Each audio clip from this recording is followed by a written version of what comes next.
The Utah Jazz make it 8 of 9. They have won 2 in a row coming out of the All-Star break. They beat the Phoenix Suns without Chris Paul 118-114. Joining me now from Locked On Jazz, the man himself, David Locke. And David, this is a Utah team that is always going to be judged by how they do in the postseason. They've played a pair of dynamite games coming out of the break. What have we learned, if anything, about this team as we head toward the playoffs? So January was a disaster for the Jazz. They were 4-12. They're about 28th in the league defensively. But they also got hit by COVID and a tremendous slew of injuries all at the same time.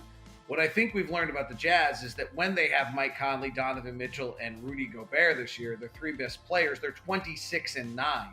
Now Phoenix is 26-6, and the Warriors are 25-6. They're obviously playing without Draymond a great deal. But those three teams in the Western Conference are the three teams that have had the best regular season along with Memphis. And I think those are the teams that are the most likely contenders to win the West. And so I think what you've learned in the last few days is that the Utah Jazz are still a contender to win the Western Conference.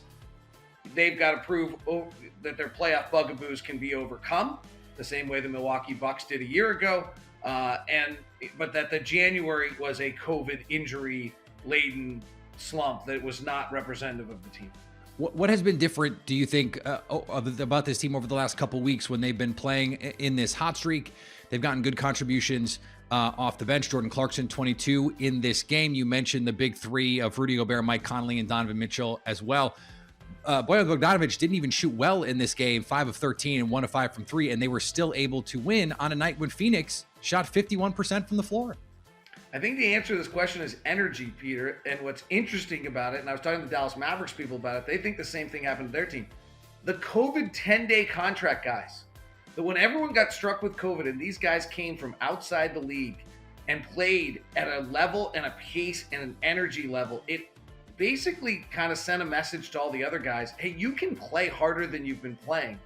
Daniel House came to us on 3 10-day contracts and is now a part of the roster. He plays at a higher pace and energy. Trent Forrest is playing at a higher pace and energy than some of the guys. So the Jazz as a group are playing harder with more juice than they played with before January. And I think you have to give credit to some of these guys whose names you had never heard of and will never hear it from again, hopefully. And that they seem to just kind of bring a juice to this league. And I think it's impacting the league across the board.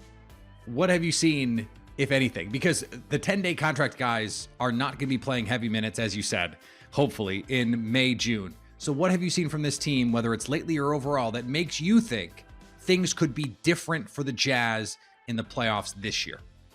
Few things. The addition of Daniel House and Trent Forrest, along with Eric Paschall, who may or may not be in the rotation, gives them more than one defender on the perimeter. Royce O'Neal has been the only player on the roster that can put up much of any resistance defensively on the perimeter. Now you have Daniel House, so Devin Booker was guarded by someone who's pretty good all night tonight instead. Now, obviously, Chris Paul wasn't there. So I think that's part one that has changed this team a little bit. Rudy Gobert's ability, as we saw against Luka Doncic, to guard out on the floor is a little different than what we've seen previously from him over the years, and I think the Jazz willingness to let him do that. And then on the offensive end, Donovan Mitchell has just gotten better. He's the number one pick and roll guard in all of the NBA right now. He is doing it with multiple bigs, so he and Gobert are number one in the league. He and Royce O'Neal on small pick and rolls are number 3 in the league, and he and Whiteside are number 4 in the league. And by the way, the number 2 combination is Seth Curry and Joel Embiid, and they aren't on the same team anymore. So the number 1, 2, and 3 pick and roll combinations in the NBA all play for the Utah Jazz and all involve Donovan Mitchell with the ball in his hands.